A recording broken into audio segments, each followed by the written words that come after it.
From snow in the mountains to high surf at the coast, we're tracking the latest conditions after a winter storm hit San Diego. Many didn't feel the necessity to come crossing the border because why wait 4 to 5 hours to cross the border? PedWest is opening as we speak, but as San Ysidro businesses tell us, the damage is already done. Why this guy attacked a judge in the courtroom.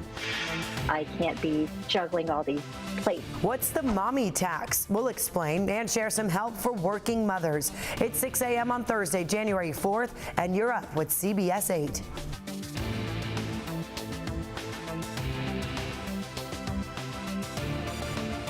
There is some snow in our local mountains this morning. On the left is a live look from the Laguna Mountain Lodge, and on the right is what it looked like yesterday in the daylight. Nice. Thanks for joining us here at 6 a.m. on this Thursday. I'm Eric Connard. And I'm Nada Irampour. Yeah, the snow landed. It's stuck around for a little bit. Let's check in with meteorologist Evan Narani for a look at that forecast. Okay, it's not a lot.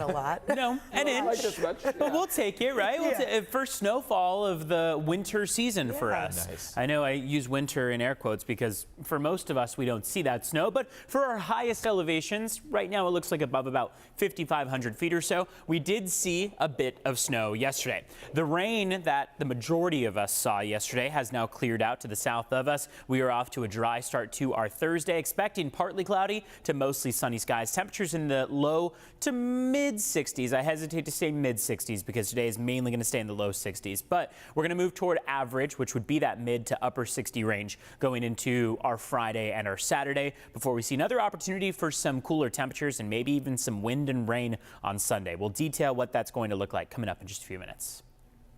Evan, thank you. And take a look at this new video here. A driver somehow lost control overnight and their car landed on its side here before hitting some poles and trees. This all happened around 2:30 this morning in Lakeside near Woodside Avenue and Riverford Road.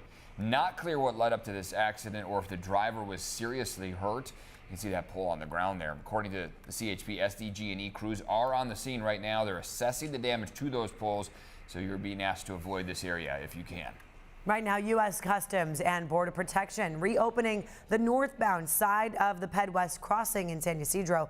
The facility resumed limited operations moments ago, opening up at 6 a.m. This comes as U.S. officials say they are seeing a significant drop in migrants coming to the border. CBS 8's Regina Yarita is live in San Ysidro now with everything we need to know if you cross the border frequently here. Regina?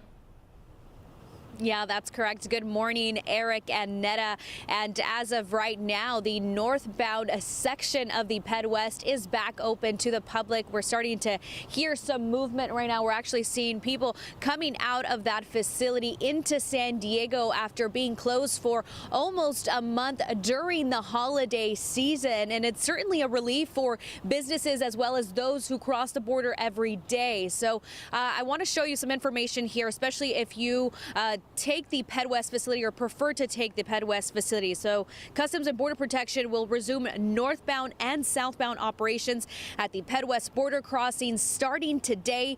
The facility's northbound operations, as I just mentioned, opened at 6 a.m. and it closes at 2 p.m.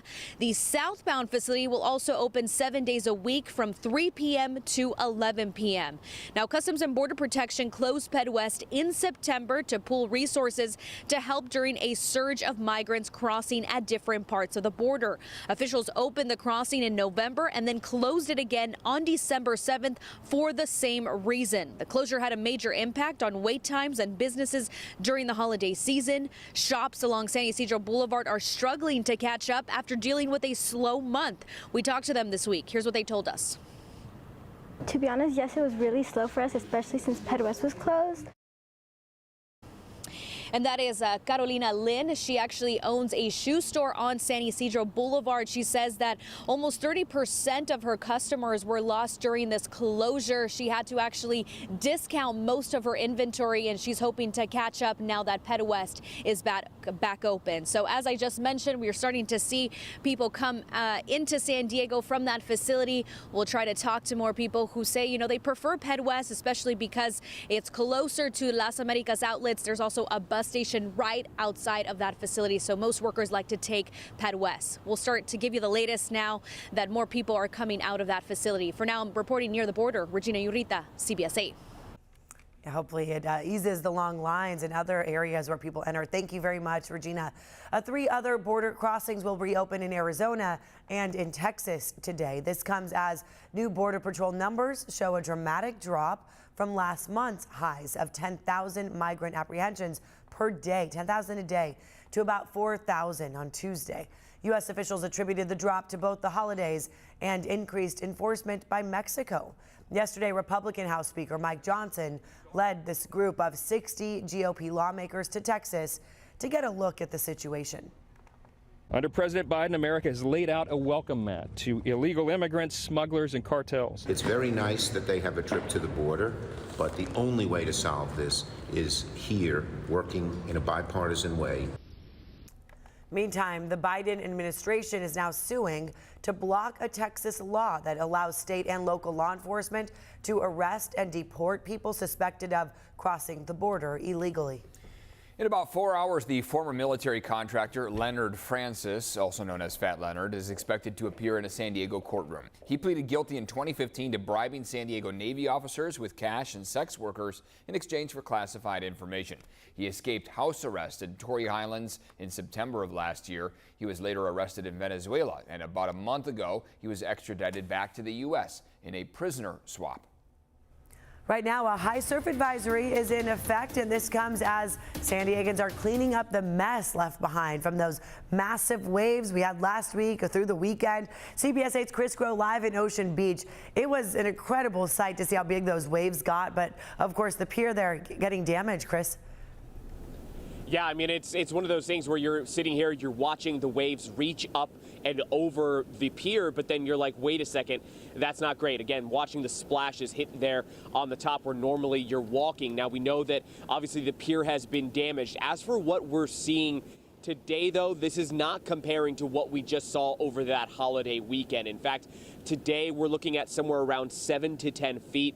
But over that holiday weekend, we were looking anywhere from 8 to 12, 18, 14 feet. And of course, normal for us is 2 to 5 feet. So what this all means, of course, is that we're going to continue to watch the OB pier, especially because the damage assessment is supposed to be taking place now and will likely go on into the spring. That's something that's going to take several months. So we have to see if this type of event is going to likely increase any type of damage. But what we do know, of course, is that for you personally, a lot of the same rules from the holiday weekend will still apply today. Only surf if you're an experienced surfer, and if you're going to try to get into the water or maybe even want to get close, make sure you're checking with a lifeguard. They're likely going to be keeping a very close eye on anyone getting close to the shore with this surf that we are seeing today. Now, of course, it is supposed to peak here in the morning hours, and then we're going to start to see it start to settle down. But for more on that forecast, we want to turn things now over to Evan Irani, who's live in studio with a closer look at what we can expect today. Evan? Right, Chris, thank you very much. Time now is 6:08, and as you heard him say, we are still holding on to that high surf along our coastline. That high surf advisory going to expire closer to 11 p.m. tonight, 10, 11 p.m. We right now are holding on to some cool temperatures, though, to kick off the morning. So take a look at where we are right now. 43 degrees in Oceanside, 45 in Encinitas, 41 in El Cajon, and 39 in Alpine. The lack of cloud cover that we had yesterday and don't have this morning is contributing to that colder trend this morning. So you can see what the 24-hour changes in our temperatures. We're 8 degrees cooler right now in Oceanside and in Encinitas, 10 degrees cooler in Poway, 13 degrees cooler right now in Ramona than we were 24 hours ago. Just goes to show what a difference those clouds make. They help to hold in the warmth from the day prior and prevent us from seeing too much overnight cooling. With that lack of clouds, we have been seeing a lot of that cooling. Wind advisory that was in effect yesterday expired at 10 p.m. Julian's still going to see some gusts in the 20 to 30 mile per hour range. Those are your gusts. Your sustained speeds are going to stay mostly about 10 to 20 miles per hour. And while we are just slightly offshore for the time being, those winds will shift back onshore as the day continues. So there's that high surf advisory, 7 to 10 footers along the coastline. We are also seeing up to the north of us a frost advisory for parts of Riverside and San Bernardino County. Also, a wind advisory remains in play for the greater LA area as we head through the morning. Winter weather advisory for a portion of Kern County. So There's still quite a bit going on across the greater Southern California area, but for us in San Diego, the only thing as far as alerts go is that high surf advisory, and that's because all of our wet weather has tapered off, and we're looking toward a beautiful, dry, mild day out there that will last all the way through Saturday. Let's take a look at traffic, see how your roads are shaping up as we kick off the morning. So far, things are quiet out there. Southbound 163, just south of the 8 freeway, looking pretty mild. Volume, though, starting to pick up as we kick off the morning. Looks like so far we haven't seen any major crashes or collisions, but our road weather index does show that there could be some low clouds between about the Santee and Ramona area, so you may want to watch out for some reduced visibility in that area. Let's take a look at your border wait times here at 6:10. Right now, the San Ysidro Port of Entry is about a 75-minute wait, an hour 15 in total. Otay Mesa Port of Entry going to take you about an hour in total. More is on our website at cbs8.com/traffic.